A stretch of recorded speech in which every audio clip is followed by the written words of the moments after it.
believe the hype.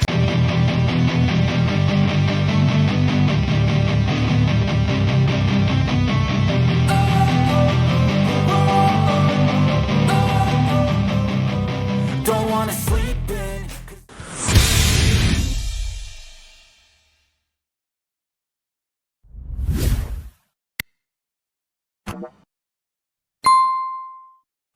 1984, George Orwell, parte 13.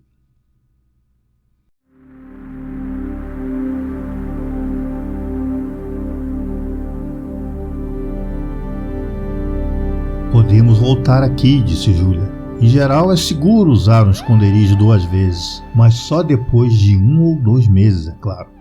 Seu comportamento havia mudado assim que ela acordou. Ela estava atenta e formal. Vestiu suas roupas, amarrou a faixa escarlate na cintura e começou a organizar os detalhes da viagem de volta. Parecia natural deixar que ela resolvesse isso.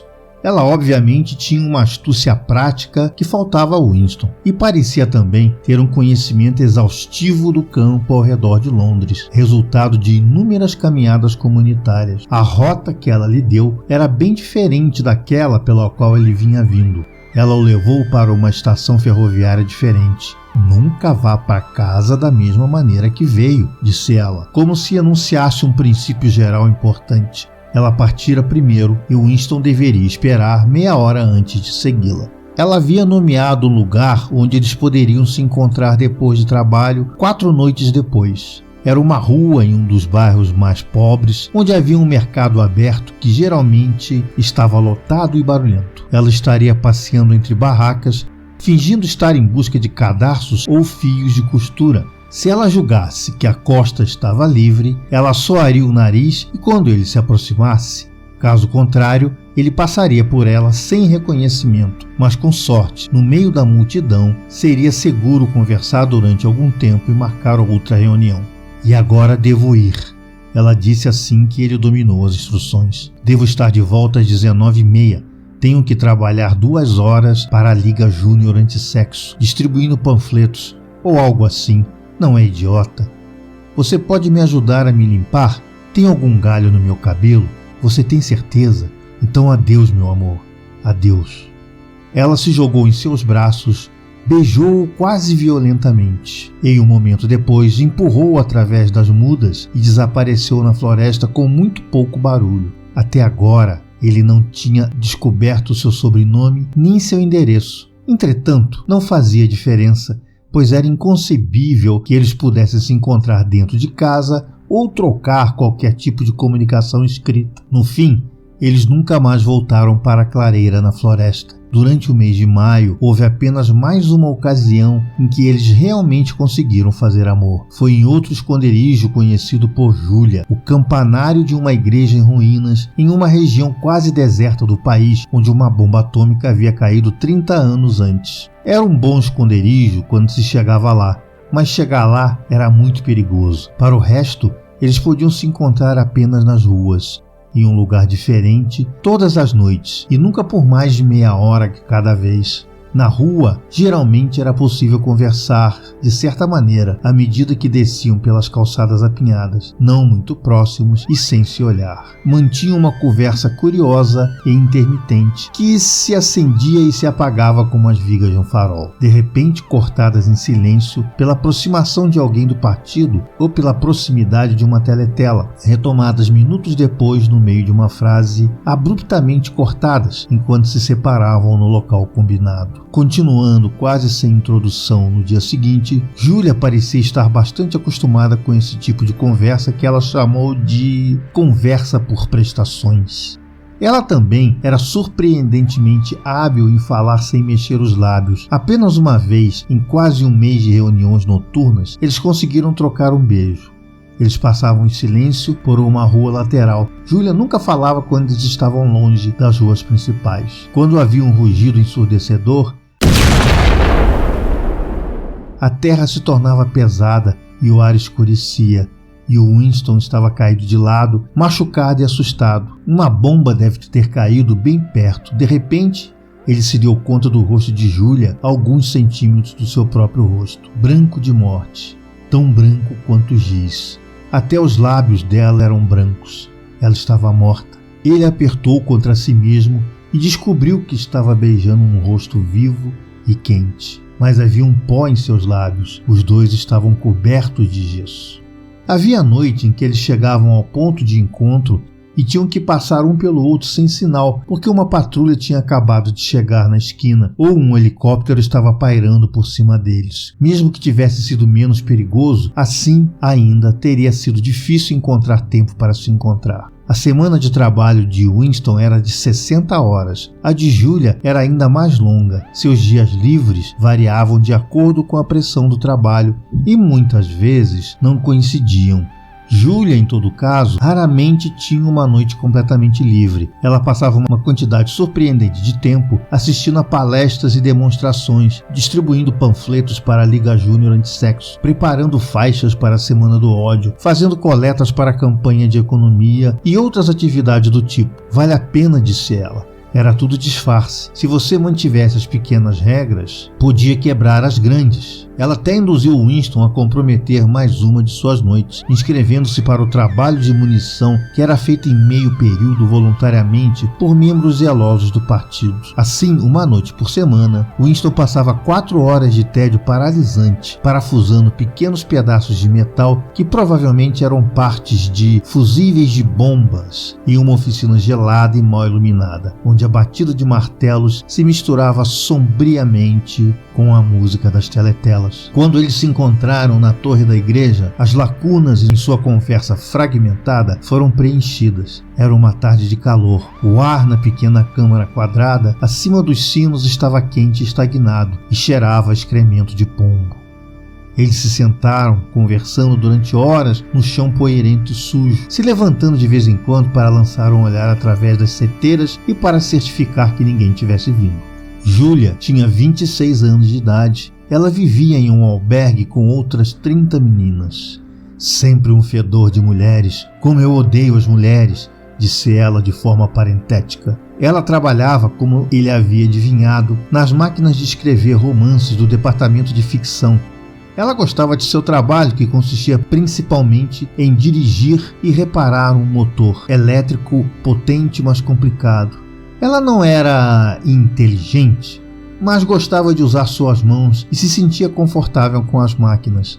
Ela podia descrever todo o processo de composição de um romance, desde a diretriz geral emitida pelo comitê de planejamento até o retoque final pelo esquadrão de reescrita. Mas ela não estava interessada no produto final. Ela não se importava muito com leitura, disse ela. Os livros eram apenas uma mercadoria que tinha que ser produzida, como geleias ou cadarços. Ela não tinha lembrança de nada antes dos anos 60, e a única pessoa que ela conhecia que falava frequentemente dos dias anteriores à Revolução era um avô que havia desaparecido quando ela tinha 8 anos.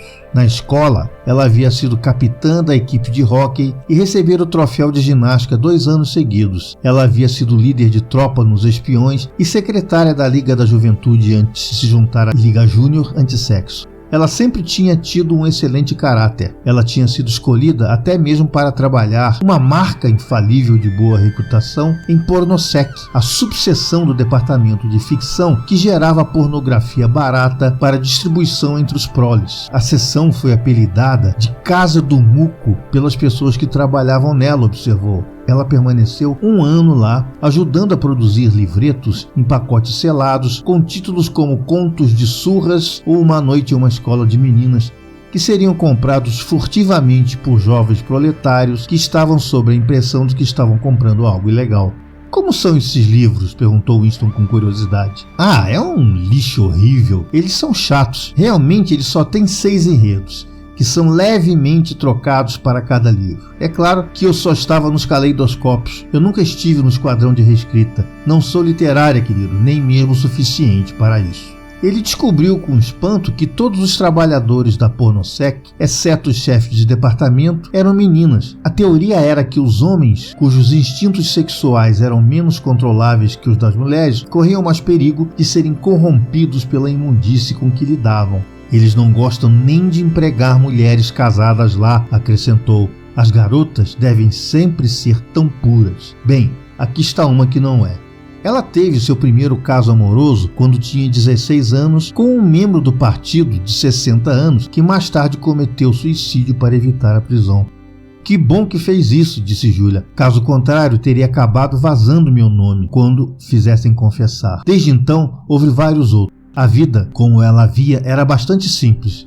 Você queria se divertir. Eles, ou seja, o partido, queriam impedir que você se divertisse. Você quebrava as regras da melhor maneira que podia. Para ela, parecia natural pensar que eles queriam roubar seus prazeres tanto quanto você queria evitar ser pego. Ela odiava o partido e disse isso com palavras grosseiras, mas não fez nenhuma crítica geral a ele, exceto quando se tratava de sua própria vida. Ela não tinha interesse na doutrina do partido. Ele notou que ela nunca usou palavras da nova língua, exceto aquelas que haviam passado para o uso cotidiano. Ela nunca tinha ouvido falar da Irmandade e se recusou a acreditar em sua existência. Qualquer tipo de revolta organizada contra o partido, que estava fadada a ser um fracasso, parecia estúpida para ela. O mais inteligente era quebrar as regras e permanecer viva. Ela se perguntava vagamente quantos outros como ela poderiam existir na geração mais jovem. Pessoas que tinham crescido no mundo da revolução, não sabendo mais nada, aceitando o partido como algo inalterável, como o céu, não se rebelando contra sua autoridade, mas simplesmente evadindo-a como um coelho se esquiva de um cão.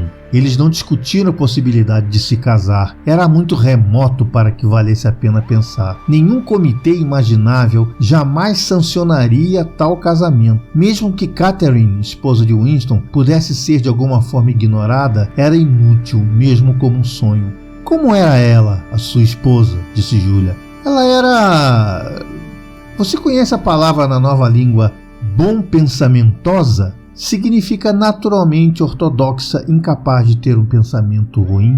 Não, eu não conhecia a palavra, mas conheço o tipo de pessoa, isso sim. Ele começou a contar-lhe a história de sua vida de casado, mas o curioso é que ela já parecia conhecer as partes essenciais dela. Ela descreveu a ele como se tivesse visto ou sentido o endurecimento do corpo de Catherine assim que ele a tocou, a maneira como ela ainda parecia estar empurrando dela com todas as suas forças, mesmo quando seus braços estavam apertados firmemente em torno dele. Com Julia, ele não sentia dificuldade em falar sobre tais coisas. Catherine, em todo caso, havia deixado de ser uma única memória dolorosa há muito tempo e se tornou apenas uma memória amarga. Eu poderia tê-lo suportado, não fosse por uma coisa, disse ele. Ele lhe falou da pequena cerimônia frígida que Catherine o havia forçado a realizar na mesma noite todas as semanas. Ela odiava, mas nada a faria parar de fazer isso. Ela costumava chamar isso, você nunca vai adivinhar, nosso dever para com o partido, disse Julia prontamente. Como você sabia? Eu também fui para a escola, querido. Aulas de sexo uma vez por mês para alunas com mais de 16. E o movimento da juventude. Eles esfregam isso na sua cara por anos. Eu ouso dizer que funciona em muitos casos, mas claro, nunca dá para ter certeza. Pessoas conseguem ser tão hipócritas. Ela começou a divagar sobre o assunto. Com Julia, tudo voltava à sua própria sexualidade. Tão logo isso foi abordado de alguma forma, ela era capaz de uma grande acuidade. Ao contrário de Winston, ela tinha compreendido o significado interior do puritanismo sexual do partido. Não foi apenas o instinto sexual que criou um mundo próprio que estava fora de controle do partido e que, portanto, tinha que ser destruído, se possível. O que era mais importante era que a privação sexual induzia histeria, o que era desejável porque poderia ser transformado em febre de guerra e a adoração de líderes. Ela disse isso da seguinte maneira: quando você faz amor, você está consumindo energia e depois se sente feliz e não se importa com nada. Eles não podem suportar que você se sinta assim. Eles querem que você esteja sempre cheio de energia. Toda essa marcha para cima e para baixo, aplaudindo e agitando bandeiras, é simplesmente energia sexual que azedou. Se você está feliz dentro de si mesmo, por que se excitaria com algo como o Grande Irmão e os planos de 3 anos e os 2 minutos de ódio e todo o resto dessa podridão idiota deles? Isso era verdade, pensou Winston. Havia uma conexão íntima e direta entre a castidade e a ortodoxia política. pois como o medo, o ódio e a credulidade lunática que o partido precisava em seus membros poderiam ser mantidos no tom certo, exceto engarrafando algum instinto poderoso e usando-o como força motriz. O impulso sexual era perigoso para o partido, e o partido tinha levado em consideração. Eles tinham pregado um truque semelhante com o instinto de paternidade. A família não podia ser realmente abolida e, de fato, as pessoas eram encorajadas a gostar de seus filhos, quase à moda antiga. As crianças, por outro lado, eram sistematicamente voltadas contra seus pais e ensinadas a espioná-los e a denunciar seus desvios. A família havia se tornado, de fato, uma extensão da polícia do pensamento. Era um dispositivo através do qual todos podiam ser cercados noite e dia por informantes que o conheciam intimamente. Abruptamente, sua mente voltou para Catharine. Catharine teria, inquestionavelmente, o denunciado à polícia do pensamento se ela não tivesse sido estúpida demais para detectar a pouca ortodoxia de suas opiniões. Mas o que realmente fez com que ele se lembrasse dela neste momento foi o calor sufocante da tarde que fazia com que sua testa suasse. Ele começou a contar a Júlia algo que tinha acontecido,